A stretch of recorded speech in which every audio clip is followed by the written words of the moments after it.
Hello बच्चों, कैसे आप सब। उम्मीद है साइंस में ए ग्रेड कैसे प्राप्त करें कि मेरी मुहिम के साथ आप जुड़ चुके होंगे। और मैंने जो पहले वीडियो शेयर किए हैं एमसीक्यूज क्वेश्चन के और वन लाइन क्वेश्चन के, उन वीडियो की हेल्प से आप उन्हें अच्छे से पक्का पक्का याद कर चुके होंगे। तो आज के अपने इस वीडियो में मैं करवाने वाली हूँ आपके 4 नंबर एकदम पक्के। हाँ जी, आपके पेपर में बोर्ड एग्ज़ाम में एक क्वेश्चन 4 नंबर का मैच द कॉलम आने वाला है। आज के अपने इस वीडियो में 18 के 18 पाठों में से आने वाले जो मैच द कॉलम है मैं आपके लिए लेके आई हूँ एक साथ।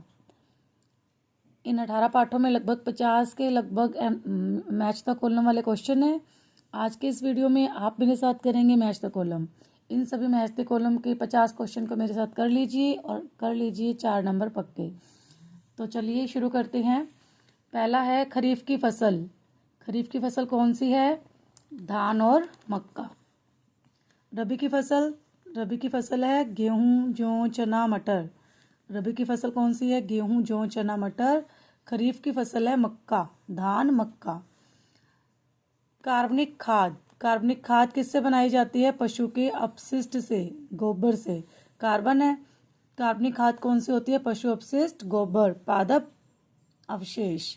और रासायनिक उर्वरक कौन सा बचा?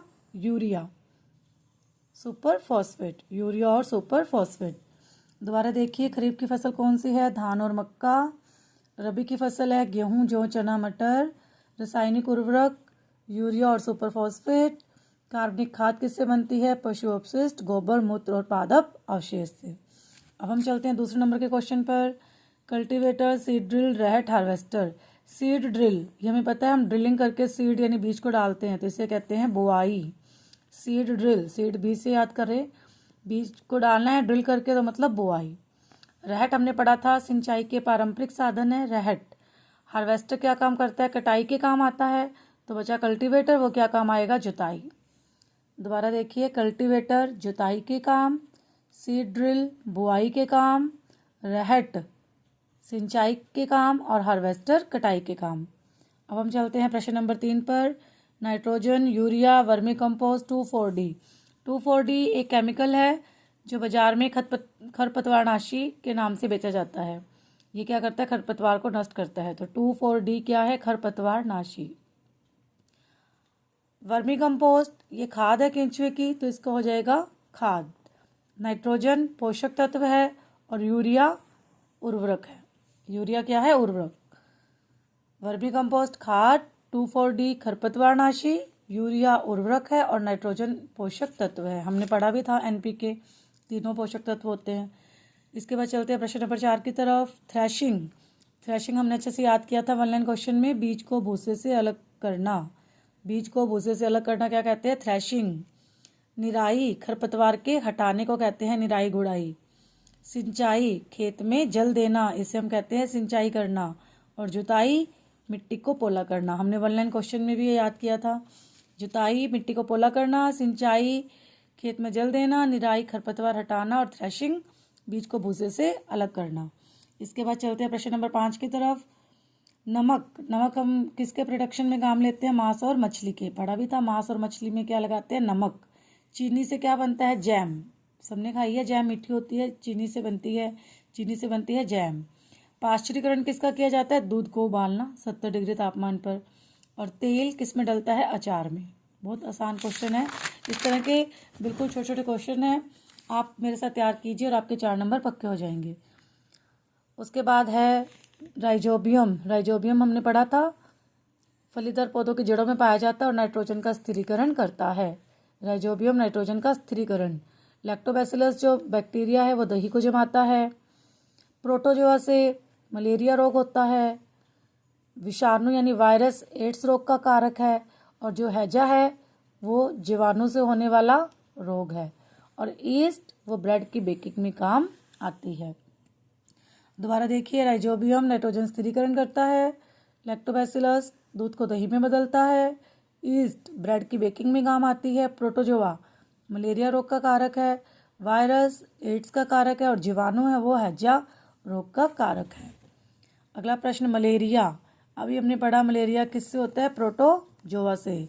गेहूं की रस्ट, ये हमने पढ़े थे कल, कवक से होने वाली बीमारी है। हैजा जीवाणु से होने वाली बीमारी है, अभी हमने ऊपर भी पढ़ा है। हैजा जीवाणु से होने वाली बीमारी है और पोलियो वायरस से होने वाली बीमारी है। अब इसके बाद है एडवर्ड जेनर, हमने पढ़ा था एडवर्ड जेनर ने किसका आविष्कार किया था? चेचक के टिक्के का। लुई पास्चर ने किसके बारे में बताया? किण्वन के बारे में, फर्मेंटेशन के बारे में, शराब से अल्कोहल बनाने की क्रिया। अलेक्जेंडर फ्लेमिंग, इसने क्या की थी? पेनिसिलिन औषधि की खोज की थी, उसका आविष्कार किया था।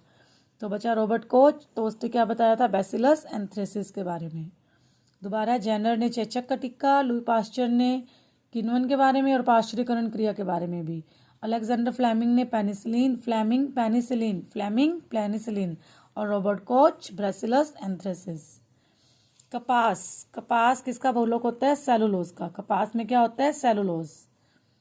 टेरिलीन क्या है? एक पॉली एस्टर है। रेयोन हमने पढ़ा था, ये कास्ट लुगदी से प्राप्त होता है। तो बच गया पीवीसी, पॉलीथीन, ये दोनों ताप सुनम्य प्लास्टिक हैं। इसके बाद है परिधान, कपड़े हमारे किसके बनते हैं? ज़्यादातर टेरिलीन के। कपड़े किसके बनते हैं? टेरिलीन के। खिलौने किसके बनते हैं? पीवीसी प्लास्टिक के, पॉलीविनाइल क्लोराइड प्लास्टिक के। बिजली के स्विच किसके बनते हैं? बैकलाइट के। हमने पढ़ा था बिजली के स्विच किसके बनते हैं? बैकलाइट के। तो रसोई के बर्तन, उनको ताप सहन करने की शक्ति होनी चाहिए, वो किसके बनेंगे? हमारे मेलामाइन के। कपड़े टेरिलीन के, खिलौने पीवीसी के, रसोई के बर्तन मेलामाइन के और बिजली के स्विच बैकलाइट के। 10 प्रश्न हो भी गए हमारे। देखिए 6 मिनट का समय हो गया है, बहुत ही आसान है। 50 क्वेश्चन है और आपके 4 नंबर पक्के। लगभग आधे घंटे में ये वीडियो हो जाएगा। क्वेश्चन नंबर 11, CuSO4, Cu मतलब कॉपर, तो ये क्या है? Copper sulphate. Zn माने जिंक, तो ये zinc sulphate, ZnSO4 zinc sulphate. Fe माने आयरन, आयरन सल्फेट। H2SO4 ये है सल्फ्यूरिक अम्ल। Cu माने copper, copper sulphate, zinc sulphate, iron sulphate और ये है सल्फ्यूरिक अम्ल। अब चलते हैं प्रश्न नंबर 12 की तरफ। पोप ध्वनि, ये हमने पढ़ा भी था। पोप ध्वनि किसे कहते हैं? हाइड्रोजन गैस बनने की क्रिया में जो आवाज आती है उसे हम कहते हैं पोप ध्वनि। द्रव धातु को कमरे के ताप पर कौन सी धातु द्रव है? पारा।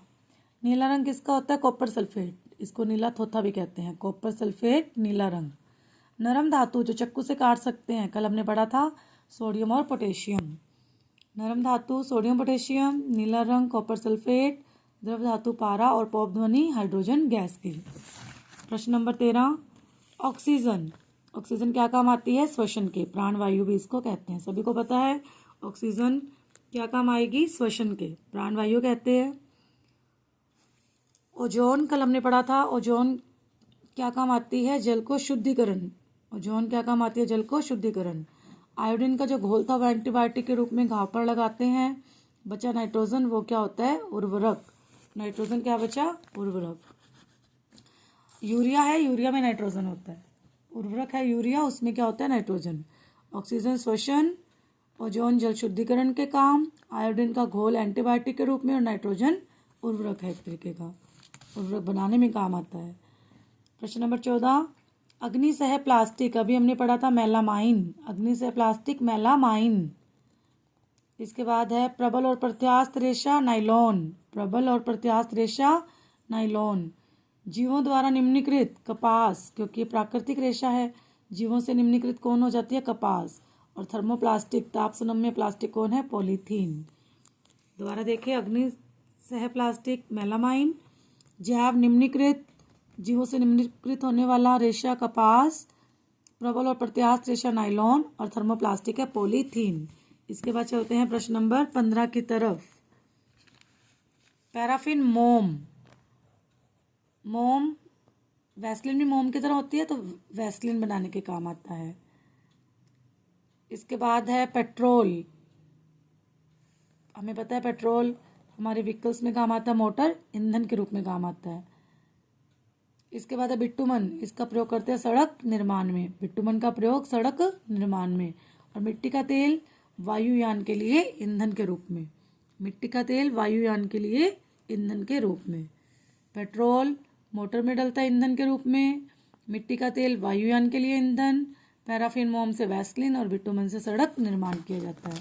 इसके बाद है प्रश्न नंबर 16, हमें पता है कोक होती है वो सरंध्र होती है, बारीक छेद होते हैं इसमें। कोक होती है, सरंध्र पाउडर होता है, सरंध्र काला।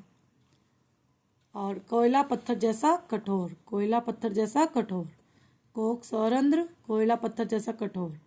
कोलतार काला गाढ़ा द्रव, कोलतार काला गाढ़ा द्रव जिसमें बहुत सारे उत्पाद होते हैं। पेट्रोलियम, पेट्रोलियम गहरे रंग का तेलीय द्रव, पेट्रोलियम क्या है? गहरे रंग का तेलीय द्रव। दोबारा देखें, कोयला पत्थर जैसा कठोर, कोक सरंध्र, कोलतार काला गाढ़ा द्रव और पेट्रोलियम गहरे रंग का तेलीय द्रव। इसके बाद देखते हैं क्वेश्चन नंबर 17। पेनिसिल्वेनिया अमेरिका में क्या करा गया? पहला तेल का कुआं खोजा गया। लंदन में कोयले गैस से सबसे पहले रोशनी की गई थी, लंदन में कोयले गैस से रोशनी की गई थी। कृष्णा और गोदावरी के डेल्टा में हमने पढ़ा था प्राकृतिक गैस के भंडार हैं। प्राकृतिक गैस का भंडार कहाँ है? कृष्णा और गोदावरी के डेल्टा में। तो बचा असम, असम में पेट्रोलियम के कुआं खोजा गया। पेनिसिल्वेनिया में प्रथम तेल का कुआं, लंदन में कोयला गैस से सड़क पर लाइट जलाई गई थी, रोशनी की गई थी। कृष्णा गोदावरी डेल्टा प्राकृतिक गैस के भंडार हैं और असम पेट्रोलियम। बहुत इंपॉर्टेंट प्रश्न है। इस वीडियो को बस आप 2-3 बार देख लीजिए तो साथ के साथ आधे घंटे में आपका,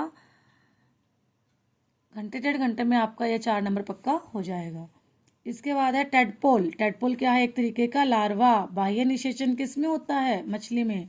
बाह्य निषेचन ज़्यादातर जलीय जीवों में होता है, तो किस में हो जाएगा? मछली में। जरायुज जो बच्चों को जन्म देते हैं, मनुष्य। अंडाणु एकल कोशिका है, अंडाणु एकल कोशिका है। टेडपोल लार्वा है, बाह्य निषेचन मछली में होता है। जरायुज बच्चे उत्पन्न करना मनुष्य की प्रक्रिया है और अंडाणु एकल कोशिका है। इसके बाद चलते हैं प्रश्न नंबर 19 पर। हमारे प्रश्न नंबर 19 में दिया गया है वनोन्मूलन, सूखा, पुनर्वन रोपण, मरुस्थलीकरण। सबसे पहले हम करेंगे जिसका हमें आसानी से मतलब पता है। पुनर्वन रोपण मतलब दोबारा नए पेड़ लगाना, नए वृक्षों का रोपण करना, लगाना, नाम से दिख रहा है रोपण, रोपण है ना। मरुस्थलीकरण मतलब मरुस्थल, उर्वर भूमि का मरुस्थल में बदलना। वनोन्मूलन यानी पेड़ों का समाप्त होना, जंगल का समाप्त होना। और सूखा, तो इससे क्या होएगा? सूखा पड़ेगा तो बरसात कम आएगी, सूखा तो वर्षा दर में कमी, सूखा तो वर्षा दर में कमी। अब हम चलते हैं प्रश्न नंबर 20 की तरफ। हमारे प्रवासी पक्षी, ये हमने पढ़ा है। प्रवासी पक्षी साइबेरियन सारस, साइबेरिया से उड़कर आते हैं भारत में। संकटापन्न स्पीशीज, संकट है इसीलिए बाघ प्रोजेक्ट वगैरह बनाए गए हैं बाघ को सुरक्षित करने के लिए। विलुप्त स्पीशीज जो धरती से अब गायब हो गई है, सबको पता है, डायनासोर। और विशेष क्षेत्रीय स्पीशीज कौन सी है? विसन, गिलहरी हमने पढ़ी थी, विसन।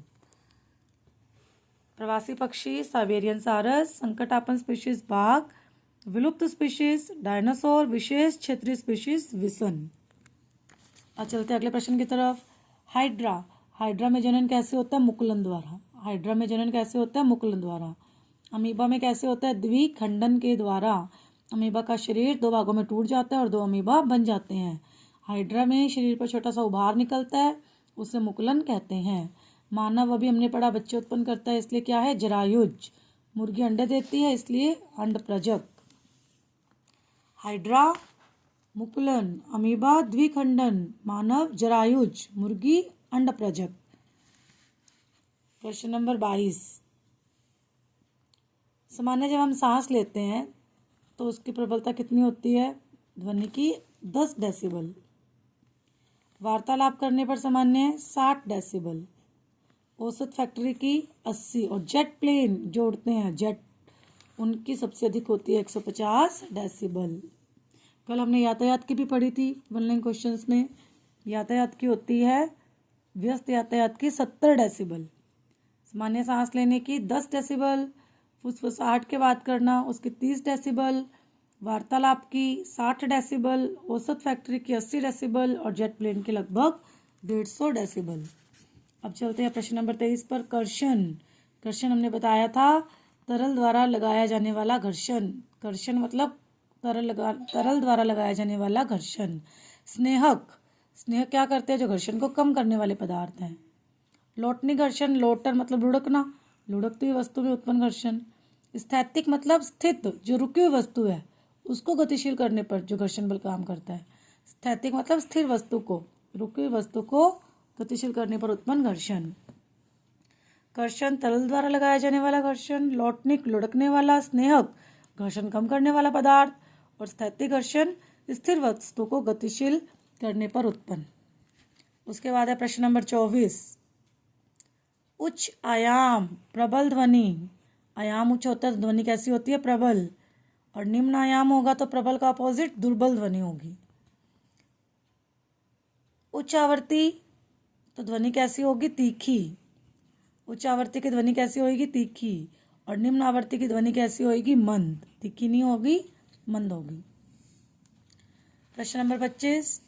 सुचालक, सुचालक कौन है? तांबा, इसलिए तांबे की तारें बनती हैं। हीन चालक, हीन चालक है वायु। कुचालक, ये हमें पता है रबड़, प्लास्टिक, ये क्या? लक्कड़, ये क्या है? कुचालक। और विद्युत लेपन किसका किया जाता है? टिन।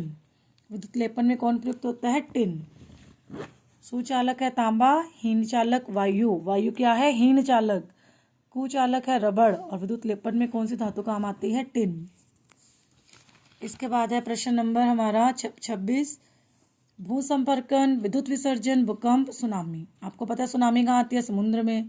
भूकंप में क्या होता है? धरती हिलती है। भूसंपर्कन यानी जमीन के अंदर, भू मतलब पृथ्वी के अंदर हम क्या करते हैं? आवेश को भेज देते हैं। ठीक है, तो हम देखें, सुनामी समुद्र में विशाल और विनाशकारी लहरों का बनना। भूकंप पृथ्वी का अचानक थरथराना। विद्युत विसर्जन, विद्युत मतलब बिजली, तो ये तड़ित माने बिजली। विद्युत विसर्जन मतलब आवेश के संचयन से तड़ित का होना, आवेश इकट्ठा होने से बिजली चमकना। अब बचा भूसंपर्कन, तो आवेश को पृथ्वी में भेजने की क्रिया। भूसंपर्कन क्या होती है? अर्थिंग, आवेश को पृथ्वी में भेजने की क्रिया। बहुत आसान क्वेश्चन है ये। इसके बाद चलते हैं प्रश्न नंबर 27 की तरफ। निषेचन, कायांतरण, गर्म, अलैंगिक जनन। अलैंगिक जनन में हमें पता है एक ही जनक भाग लेता है। अलैंगिक जनन किसे कहते हैं? जिसमें एक ही जनक भाग लेता है, एकल जीव द्वारा जनन। कायांतरण हमने पढ़ा था, जो लार्वा होता है वो वयस्क में बदल जाता है। टैडपोल लार्वा वयस्क में बदल जाता है। निषेचन किसे कहते हैं? जब शुक्राणु और अंडाणु आपस में जुड़ते हैं। तो बचा गर्म, वो हो जाएगा विकसित भ्रूण, विकसित भ्रूण। अब है शोर। शोर क्या होता है? अप्रिय ध्वनि, जो हमें प्रिय नहीं लगती। सुस्वर ध्वनि, जो कानों को सुख देती है। प्राश्रव्य ध्वनि 20 किलोहर्ट्ज से अधिक आवृत्ति की ध्वनि। आवृत्ति किसे कहेंगे? 1 सेकंड में जितने दोलन होते हैं उसे हम कहते हैं आवृत्ति। इंपॉर्टेंट क्वेश्चन है ये। शोर, अप्रिय ध्वनि, सुस्वर ध्वनि, कानों को सुखद लगने वाली ध्वनि, प्राश्रव्य ध्वनि, 20 किलोहर्ट्ज से अधिक की ध्वनि। आवृत्ति, आवृत्ति कहेंगे प्रति सेकंड होने वाले दोनों दोलन की संख्या। 1 सेकंड में कितने दोलन होते हैं उसे हम कहते हैं आवृत्ति। उसके बाद है विद्युतदर्शी, तड़ित चालक, भूकंप लेखी, गाइजर। गाइजर क्या करता है? जल तापक होता है। गाइजर क्या होता है? जल तापक। तड़ित चालक क्या करता है? भवनों को तड़ित के प्रभाव से बचाता है। तड़ित चालक भवनों को तड़ित के प्रभाव से बचाना। भूकंप लेखी, भूकंप नाम से पता चल रहा है भूकंप, भूकंप भूकंपीय तरंगों को रिकॉर्ड करना। विद्युतदर्शी, विद्युत यानी आवेश, तो आवेश को पहचान, आवेशित वस्तु को पहचान करने की युक्ति। किसी वस्तु में आवेश है या नहीं, इसको हम किस युक्ति की सहायता से पहचानते हैं? विद्युतदर्शी की सहायता से। तड़ित चालक, भवनों को तड़ित से बचाना। भूकंप लेखी, भूकंप की तरंगों को रिकॉर्ड करना। गाइजर, जल चालक, जल तापक। और विद्युतदर्शी, आवेशित वस्तु की पहचान करने वाली युक्ति। अब चलते हैं प्रश्न नंबर 30 की तरफ। भूकंप की अधिक संभावना वाला क्षेत्र, भूकंप के परिणाम नापने वाला पैमाना, ये हमें पता है रिएक्टर पैमाना। ध्वनि की प्रबलता का मात्रक, आवृत्ति को मापने का मात्रक। हमने पढ़ा था ध्वनि की आवृत्ति का मात्रक क्या होता है? हर्ट्ज। क्या होता है? Hertz, hertz. और ध्वनि की प्रबलता का मात्रक डेसिबल। देखो ध्वनि की प्रबल, बल है ना, बल, प्रबल, बल, बल में क्या आएगा? डेसिबल। और आवृत्ति का हर्ट्ज, आवृत्ति का हर्ट्ज। भूकंप की अधिक संभावना वाले क्षेत्र को कहते हैं भ्रंश क्षेत्र, भ्रंश क्षेत्र। और भूकंप के परिमाण मापने वाला रिएक्टर पैमाना, रिएक्टर पैमाना। उसके बाद है प्रश्न नंबर 31। बाह्य ग्रह कौन से हैं? तारामंडल, तारामंडल हमने पढ़े थे। सप्तऋषि मंडल, ओरियन, कैसियोपिया, तो सप्तऋषि मंडल और ओरियन ये क्या है? तारामंडल। पृथ्वी का उपग्रह कौन सा है? ये हम सबको पता है, पृथ्वी का उपग्रह कौन है? चंद्रमा। अब आंतरिक ग्रह कौन से हैं? अंदर के 4 ग्रह हैं बुध,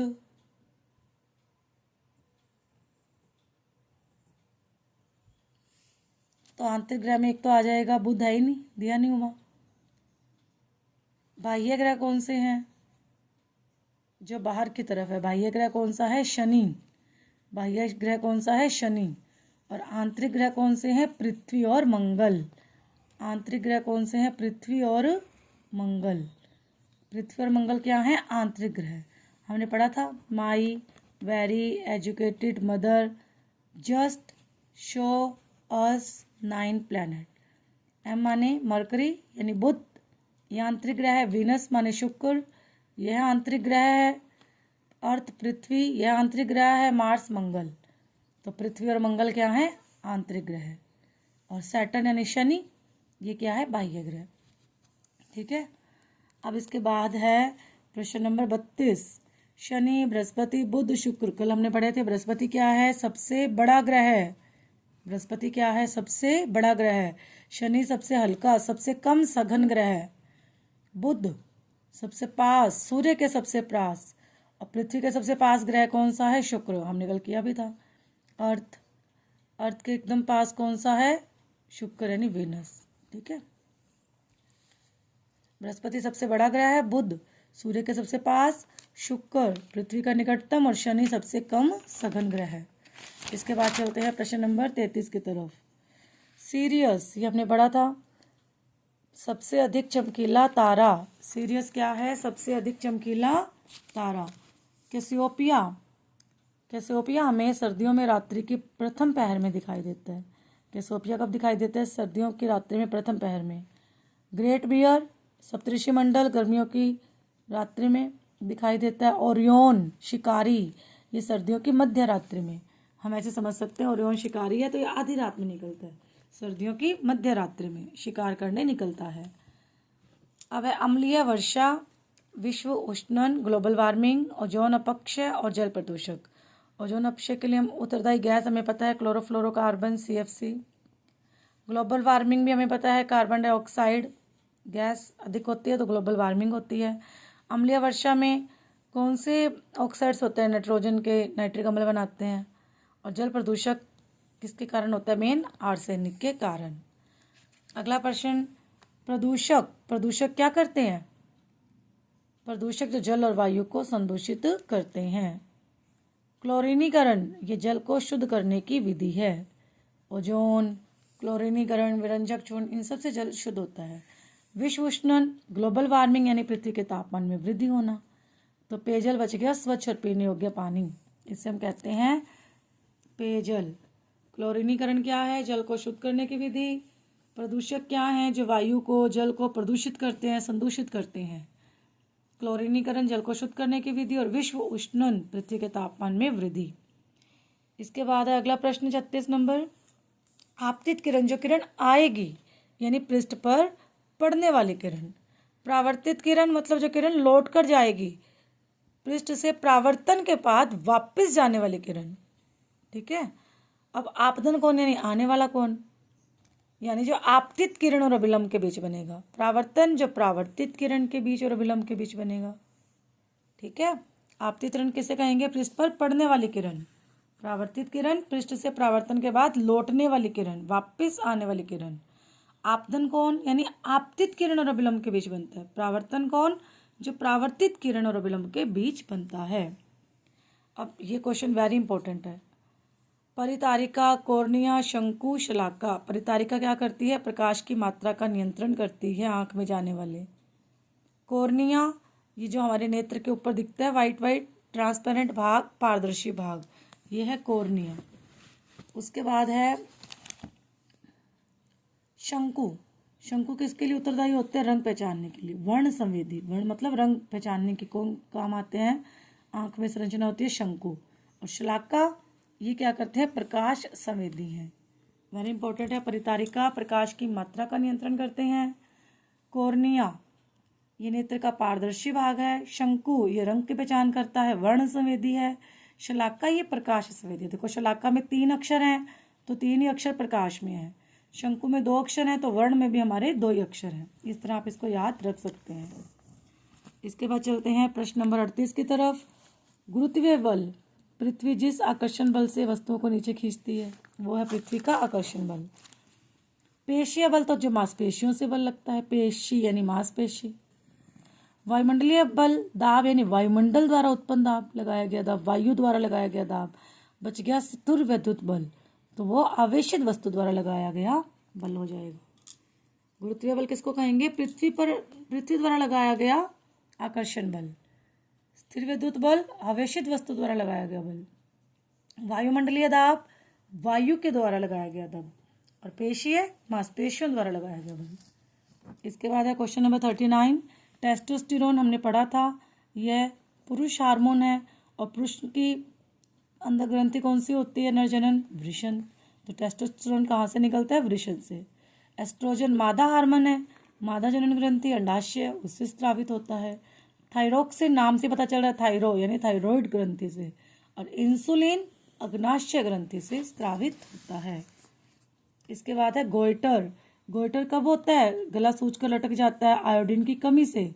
और आयोडीन की कमी को कौन कंट्रोल करता है? Thyroxine hormone. मधुमेह रोग, ये डायबिटीज किससे होता है? इंसुलिन की कमी से। अब है कायांतरण। कायांतरण यानी लार्वा का वयस्क में बदलना, इसको कंट्रोल करता है कीट हार्मोन। तनाव संयोजन, इसे कहते हैं एड्रेनलिन। तनाव संयोजन का मतलब है तनाव को एडजस्ट करने में काम आता है एड्रेनलिन। करो या मरो हार्मोन कहते हैं।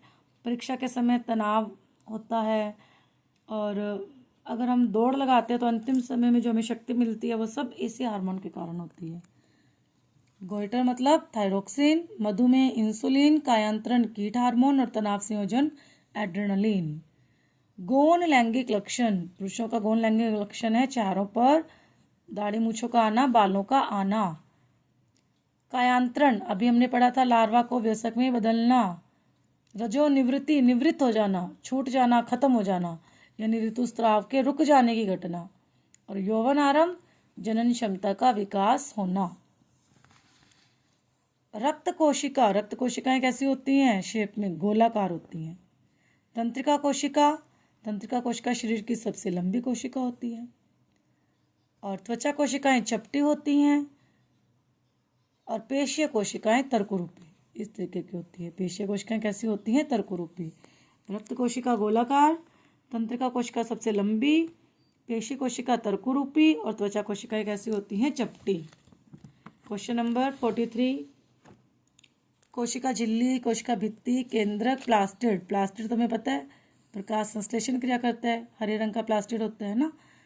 केंद्रक, केंद्रक कंट्रोल करने की यूनिट है, तो ये कोशिका पर नियंत्रण करता है। कोशिका भित्ति सबसे बाहर की तरफ है, तो यह कोशिका की सुरक्षा देती है। भित्ति यानी दीवार यानी सुरक्षा। और कोशिका झिल्ली क्या करती है? आने वाली चीज़ों को कंट्रोल करती है, आने जाने वाली को। इसे कहते हैं आवागमन का नियमन। कोशिका झिल्ली आवागमन का नियमन करती है, भित्ति सुरक्षा करती है, केंद्रक नियंत्रण करता है और प्लास्टिड प्रकाश संश्लेषण की क्रिया में हेल्प करता है। उसके बाद है क्वेश्चन नंबर 44।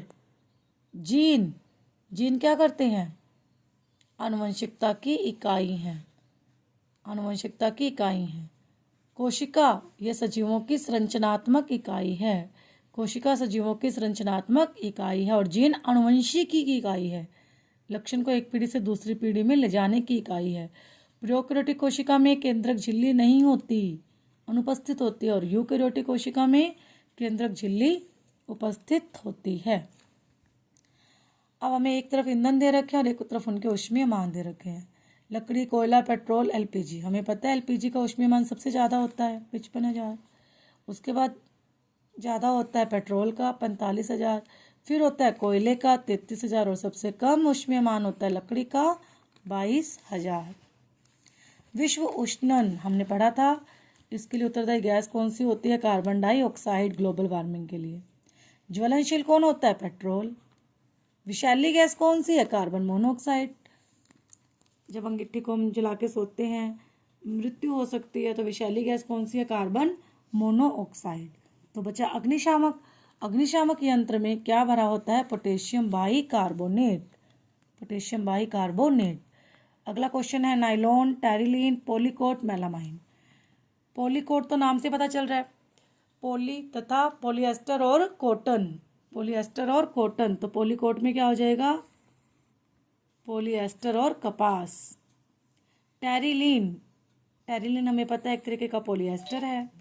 नायलॉन को कैसे बनाया जाता है, कोयला, जल और वायु के द्वारा, तो बचा मेलामाइन, इसका आ जाएगा पॉलीएथीन। नायलॉन कैसे बनाया जाता है, कोयले, जल और वायु के द्वारा। टेरिलीन क्या है, एक तरीके का पॉलीएस्टर। पॉलीकोट तो कोट यानी कॉटन यानी कपास, ठीक है। इसके बाद चलते हैं क्वेश्चन नंबर 48 पर।